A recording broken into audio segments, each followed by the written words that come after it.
o assunto da semana, seguramente, se a gente for considerar o cenário político, eu acho que foi essa aproximação do Marques Filho e do governador Paulo Artung, ou vamos dizer, essa conversa para uma possível aproximação, né, para melhor dizendo. E desde segunda-feira, quando a gente deu essa notícia, esse assunto vem rendendo, né? E eu acho que realmente considero um assunto politicamente muito importante. Eu acho que é o assunto mais importante desse período pré-eleitoral. Por que eu acho mais importante? Porque realmente a figura do Marques Filho, né? Eu acho que ele vem fazendo um trabalho no PSDB muito interessante. Eu acho que ele ocupou um vácuo que estava ali.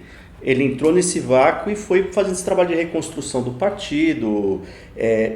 Pelo menos a gente teve uma conversa aqui, uma entrevista aqui com ele no final do ano passado, e ele dava sinais, Renata acho que também pensa assim, muito claros de que ele não tinha interesse em disputar a prefeitura de Vila Velha. Você via que o projeto dele era um outro projeto. Ele tentou desconversar, tal, mas você via que o projeto dele era um projeto pensando em continuar ali na Câmara, pensando nesse trabalho de reorganização do PSDB no Estado, mas você não tinha nenhuma sensação, nenhuma pista de que ele poderia disputar. E aí aconteceu tudo o que aconteceu, tentou trazer o Hércules, que foi mais uma confirmação, eu acho que ficou bem claro ali que ele não queria realmente disputar. Sim. E acabou não dando certo. Aí a Renata, que acompanhou de perto esse último lance dessa conversa, soube dessa conversa de aproximação entre o Paulo e o Marques, pode dizer melhor o que significaria para o Marques se submeter a esse projeto do Paulo de ser o candidato do Palácio em Vila Velha. É um movimento bem arriscado, né? O deputado federal Marques Filho, como você disse, ele tem criado uma musculatura estadual. Ele tem se colocado internamente dentro do PSDB. Ele tem sido visto como uma liderança muito mais influente que o próprio Colnago, né, o vice-governador, ou o Luiz Paulo, como já foi muito influente dentro do PSDB. Hoje, a principal liderança do PSDB é o Marques Filho, né? Embora ele tenha todo esse resguardo em relação ao César Colnago, porque foi o César Colnago que estendeu a mão a ele quando ele estava isolado, sem partido, né? Então ele tem um respeito muito grande pelo César, ele mantém faz muita questão de reforçar isso. Mas foi uma coisa natural, ele entrou no PSDB e criou essa musculatura e começou a ser reconhecido como liderança estadual do PSDB. E também tem se mostrado uma liderança em condição de disputar o governo do Estado em 2018. Então, assim, o que significa, você me perguntou o que significa para o Max aceitar essa aliança. Eu acho que a pergunta é o que significa para o Paulo fazer essa aliança, né? Porque se ele consegue convencer o Max a disputar a eleição em Vila Velha, ele isola o Max em Vila Velha, ele vira prefeito de Vila Velha e fica preso a isso, fica preso a um município grande, problemático, sem dinheiro, pós-Rodney, e aí ele vai ter que concentrar toda a energia dele nesse trabalho de prefeito, né? De tentar reorganizar, reerguer Vila Velha. Enquanto isso, abandona esse projeto em 2018, que para o Paulo já é a gente não sabe o que o Paulo vai fazer em 2018, né? Mas uma coisa que ele não gostaria de ter, a gente sabe, é ter um Max Filho e um Renato Casagrande, ou os dois juntos, como você sabe que pode acontecer lá em 2018, né? Num provável enfrentamento a ele ou a um candidato dele. Agora, quando a gente pôs esse assunto aqui na roda de discussão aqui da redação, quando chegou esse assunto, o Neto falou uma coisa muito interessante. Ele falou, isso significa, o Max fazendo essa parceria com o Paulo, essa aliança com o Paulo, significa o fim do último reduto de resistência ao Paulo no Estado. Não é isso, Neto? Na verdade, o último reduto de coerência na política capixaba. Isso fica muito claro, não só por essa minha linha de pensar, mas também dos comentários, porque foi uma das matérias mais lidas na semana, se não foi a mais lida na semana e a mais comentada. E sempre nos comentários você via, mas Marques, vocês estiveram sempre do outro lado, você esqueceu do período de isolamento. E aí por isso que chama a atenção, que aquela engenharia da geopolítica do Paulo Artung falando mostrando as suas garras novamente. E quando você pega o Max Filho, você tem o caso também do Helder Salomão, que são figuras que têm um potencial estadual muito grande, o Paulo chega e quer colocar elas no limite dos municípios aqui. Como ele já fez com o Luiz Paulo, como até o próprio César Conago, porque estava como cargo do vice-governador, mas foi esvaziado para não ter mínima chance de 2018. E aí fica cada vez mais claro que o plano do Paulo é chegar em 2018. Se não for como ministro, ele chega como candidato à reeleição.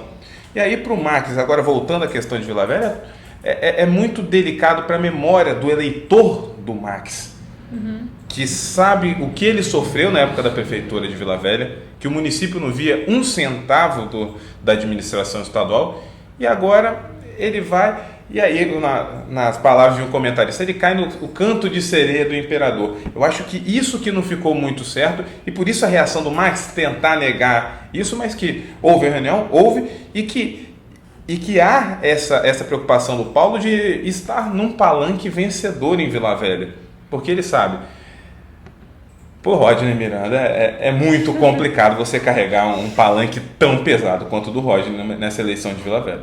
É que eu acho que tem a gente discutiu bastante sobre isso e tem vários pontos aí de vista sobre o que isso significaria tal para o Max, para o Paulo e tal.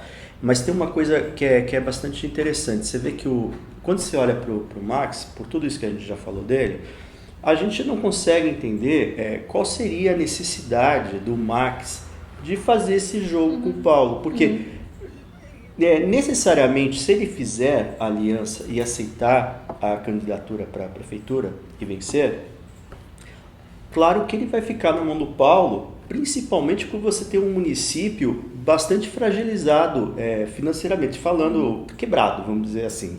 E imagina o senhor Rodney Miranda depois, e ele já deve estar muito bravo com isso, quando ele soube, seguramente pela imprensa, que o Paulo estava articulando esse movimento. Quer dizer, se o Rodney Miranda já vinha fazendo uma administração sofrível, isso porque ele estava se empenhando, imagina quando ele jogar a toalha e falar, não sou mais candidato do Palácio Anchieta, agora então vou deixar o caminhão descer ladeira abaixo, entendeu?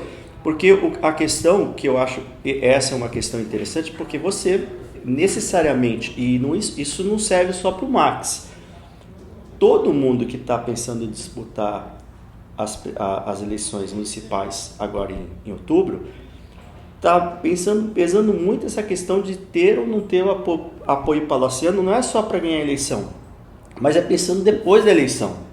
Porque nessa situação econômica que os municípios, essa situação econômica que é muito complicada dos municípios, é uma coisa que você tem que pesar, não é verdade? A necessidade dessas parcerias, e aí a gente volta àquele cenário. Hoje você tem com os principais candidatos nas grandes cidades do estado, deputados federais que estão no mandato, mas que já foram prefeitos. Você tem o Helder Salomão em Cariacica, repito, o Sérgio Vidigal na Serra, o Max Filho em Vila Velha.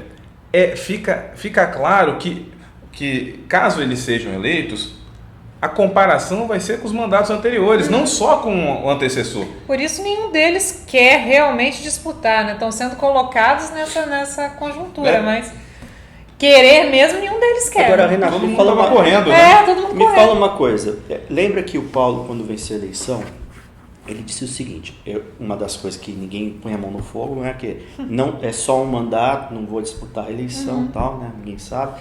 Mas assim, outra coisa que ele disse é que ele iria trabalhar para fazer aí uns 3 ou 4 nomes que pudessem sucedê-lo. Nomes que ele achava que tinha que ser trabalhados, falou em coisa de renovação, tal, aquela coisa. Ele vem com essa conversa de fazer 3 ou 4 nomes. E aí você vê um movimento assim, ora com relação ao secretário da Agricultura, o Tassiano, ora em relação ao ex-deputado Rodrigo Coelho, que ele faz esse movimento de talvez começar a construir lideranças, né? Agora, eu acho que necessariamente, se isso é verdade, que o Paulo está querendo fazer aí, construir os nomes, né? Pensando em nomes que poderiam sucedê-lo, né? Eu acho que o Max não estaria Não. nessa lista, né? Ó, e também assim, não necessariamente estar na lista significa que você vai sim, ter. de acordo com o Paulo, Vocês lembram que lá para 2010 ele tinha 3 nomes na lista também? Era Lelo Coimbra, não, era Luiz Paulo Veloso Lucas, Renato Casagrande e Ricardo Ferraz. Foi indo que Ricardo Ferraz era Ricardo Ferraz, era Ricardo Ferraz, e na hora não foi. Na hora mudou. Na hora foi Renato. E aí todo mundo sabe o que aconteceu depois, né? Como que a coisa desandou depois. O Paulo, ele trabalha com... O governador, ele trabalha com um tabuleiro na frente, a gente falou isso já milhares de vezes, né? Ele trabalha para ser a grande liderança política do Estado. A grande não, A única liderança política do Estado, né? E aí ele vai mexendo as peças dele de acordo com os interesses dele. Né? Se hoje Max Filho vai ser o candidato palaciano em Vila Velha, eu disse se, não é por interesse do Max, é por interesse do governador. Se talvez ele consiga tirar Sérgio Vidigal da disputa da Serra, prometendo um futuro que não se sabe o que é para Sérgio Vidigal, é por interesse dele. Então ele movimenta essas peças de acordo com o interesse. A gente não sabe o que Paulo Artung vai disputar em 2018. Né? Ele está cotado para ser presidente. Até presidente ele está cotado para ser. Né? E aí, como é que fica César Colnago nessa história? Como é que fica o vice aí? Se Max Filho lá na frente ganha musculatura, e a gente sabe, se for para uma convenção hoje dentro do PSDB entre Max Filho e César Colnago, dificilmente o vice-governador vai conseguir ganhar, né? Então, quem seria o candidato? Quem é mais interessante para ser o sucessor de Paulo? Porque ele brinca, esse negócio do Colnago, vocês lembram que quando ele começou a tomar o governo, ele veio com essa conversa assim, dando a entender que o Colnago era o número 1 dessa lista. Não quer dizer nada, né? Não quer dizer nada, que nem ele brincou aí, parece, acho que foi a Gazeta que publicou uma notinha, se não me engano, falando que ele disse assim, bom, estão me chamando para ser ministro e tal. Se eu for ministro, o César já vai treinando, né? Ele falando que o César poderia substituí-lo em definitivo e depois falou que era brincadeira e tal. Mas assim, não dá para levar nada a sério, não dá para você escrever nada, né? Muito se fala naquela questão, na eleição passada, e a gente está vendo nesse momento conturbado da política nacional, do estelionato eleitoral da Dilma. Na verdade, o estelionato do Paulo Artung é junto com a classe política, porque ele vai lá, engana todo mundo, mas faz o que ele quer.